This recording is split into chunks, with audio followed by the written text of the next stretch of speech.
루카복음 22장. 파스카라고 하는 무교절이 다가왔다. 수석 사제들과 율법 학자들은 백성이 두려워 예수님을 어떻게 제거해야 할지 그 방법을 찾고 있었다. 그런데 사탄이 12 제자 가운데 하나로 이스카리옷이라고 하는 유다에게 들어갔다. 그리하여 그는 수석 사제들과 성전 경비대장들을 찾아가 그들에게 예수님을 넘길 방도를 함께 의논하였다. 그들은 기뻐하며 그에게 돈을 주기로 합의를 보았다.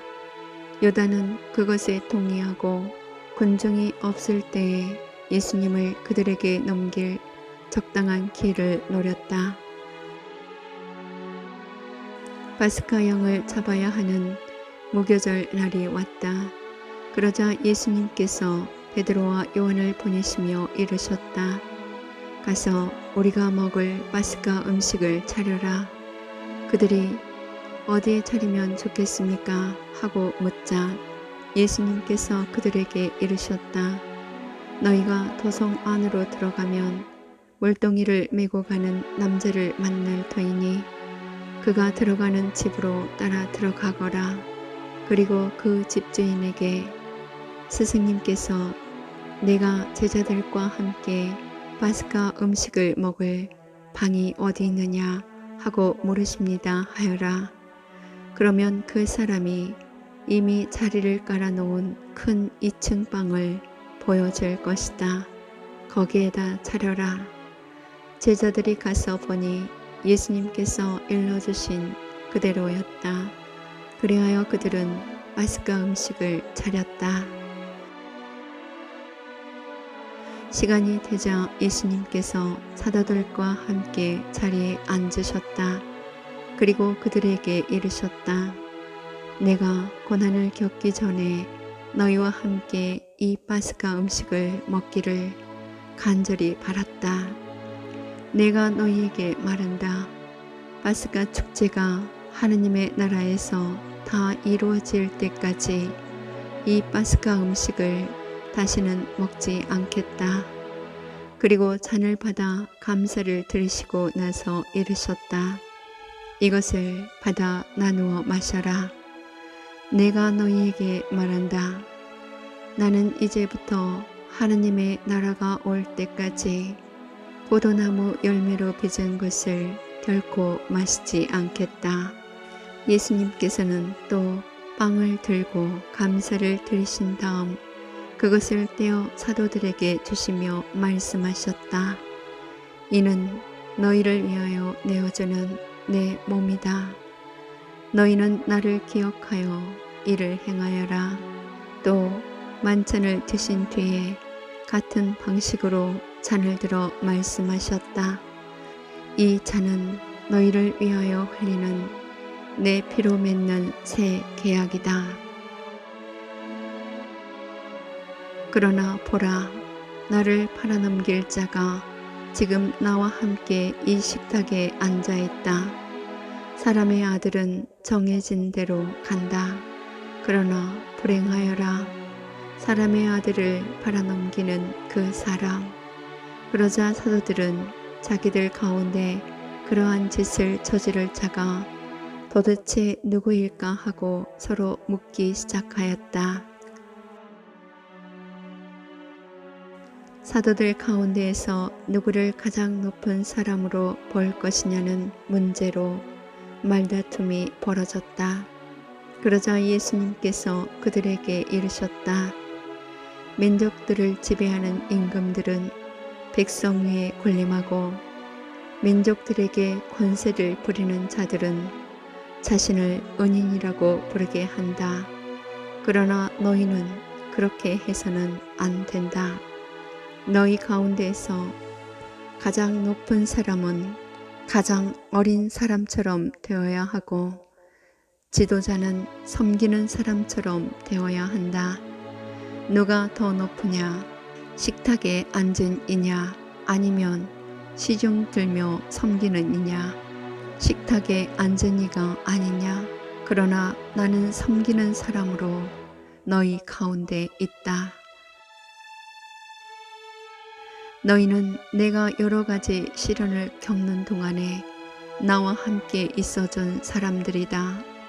내 아버지께서 나에게 나라를 주신 것처럼 나도 너희에게 나라를 준다. 그리하여 너희는 내 나라에서 내 식탁에 앉아 먹고 마실 것이며 옥자에 앉아 이스라엘의 12지파를 심판할 것이다. 보라, 사탄이 너희를 밀처럼 체질하겠다고 나섰다. 그러나 나는 너의 믿음이 꺼지지 않도록 너를 위하여 기도하였다. 그러니 내가 돌아오거든 내 형제들의 힘을 북돋아 주어라. 베드로가 주님, 저는 주님과 함께라면 감옥에 갈 준비도 되어 있고 죽을 준비도 되어 있습니다. 하고 말하였다. 그러자 예수님께서 말씀하셨다. 베드로야, 내가 너에게 말한다. 오늘 닭이 울기 전에 너는 3번이나 나를 모른다고 할 것이다. 예수님께서 사도들에게 내가 너희를 돈주머니도 여행 보따리도 신발도 없이 보냈을 때 너희에게 부족한 것이 있었느냐 하고 물으셨다. 그들이 아무것도 없었습니다 하고 대답하자 예수님께서 그들에게 이르셨다. 그러나 이제는 돈주머니가 있는 사람은 그것을 챙기고 여행 보따리도 그렇게 하여라. 그리고 칼이 없는 이는 겉옷을 팔아서 칼을 사라. 내가 너희에게 말한다. 성경에 기록된 것이 나에게서 이루어져야 한다. 그는 무법자들 가운데 하나로 헤아려졌다는 말씀이다. 과연 나에 관하여 기록된 일이 이루어지려고 한다.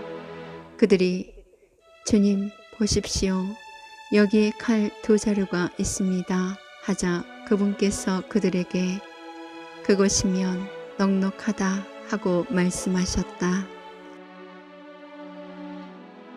예수님께서 밖으로 나가시어 늘 하시던 대로 올리브산으로 가시니 제자들도 그분을 따라갔다.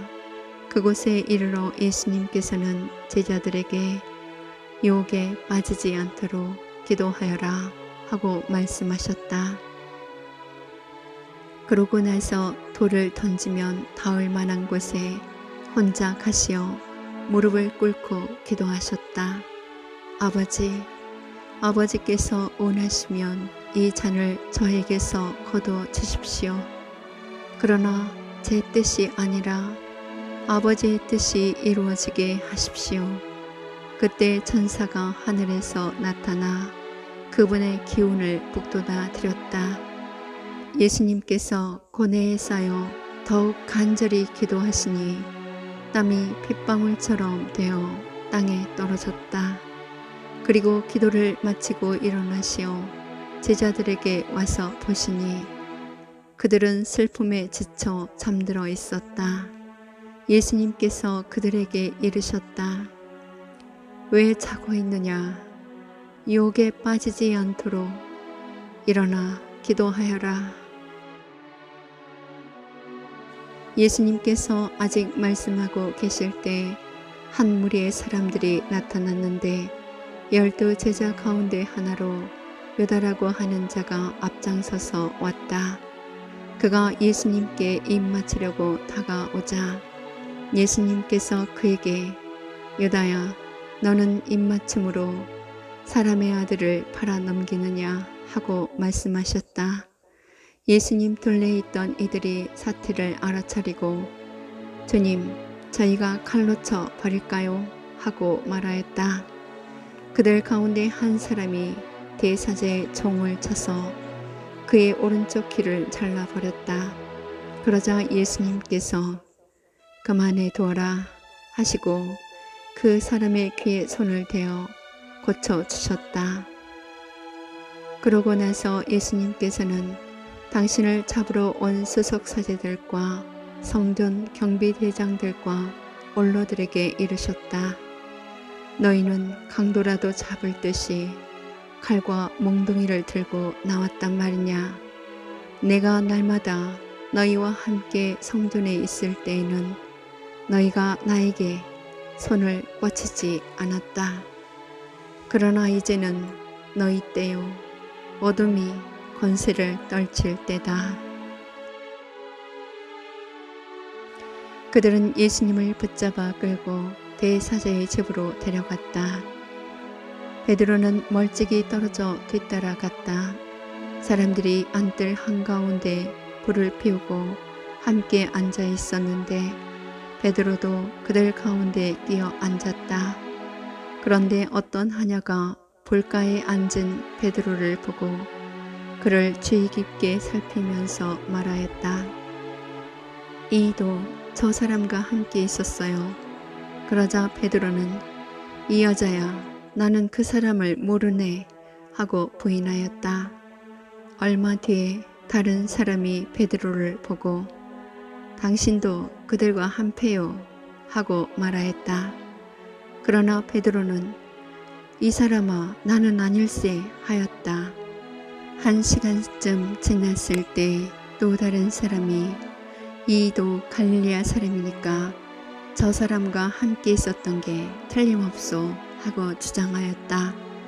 베드로는 이 사람아 나는 자네가 무슨 말을 하는지 모르겠네 하고 말하였다. 그가 이 말을 하는 순간에 닭이 울었다. 그리고 주님께서 몸을 돌려 베드로를 바라보셨다. 베드로는 주님께서 오늘 닭이 울기 전에 너는 나를 3번이나 모른다고 할 것이다 하신 말씀이 생각나서 밖으로 나가 슬피 울었다. 예수님을 지키던 사람들은 그분을 매질하며 조롱하였다. 또 예수님의 눈을 가리고 알아맞혀 보아라, 너를 친 사람이 누구냐 하고 물었다. 그들은 이 밖에도 예수님을 모독하는 말을 많이 퍼부었다. 날이 밝자 백성의 원로단 곧 수석사제들과 율법학자들이 모여 예수님을 최고의로 끌고 가서 당신이 메시아라면 그렇다고 우리에게 말하시오 하였다. 그러자 예수님께서 그들에게 말씀하셨다. 내가 그렇다고 말하여도 너희는 믿지 않을 것이고 내가 물어보아도 너희는 대답하지 않을 것이다. 이제부터 사람의 아들은 전능하신 하느님의 오른쪽에 앉을 것이다. 그러자 모두 그렇다면 당신이 하느님의 아들이라는 말이요? 하고 물었다. 예수님께서 내가 그러하다고 너희가 말하고 있다 하시자 그들이 말하였다. 이제 우리에게 무슨 증언이 더 필요합니까? 제 입으로 말하는 것을 우리가 직접 들었으니 말입니다.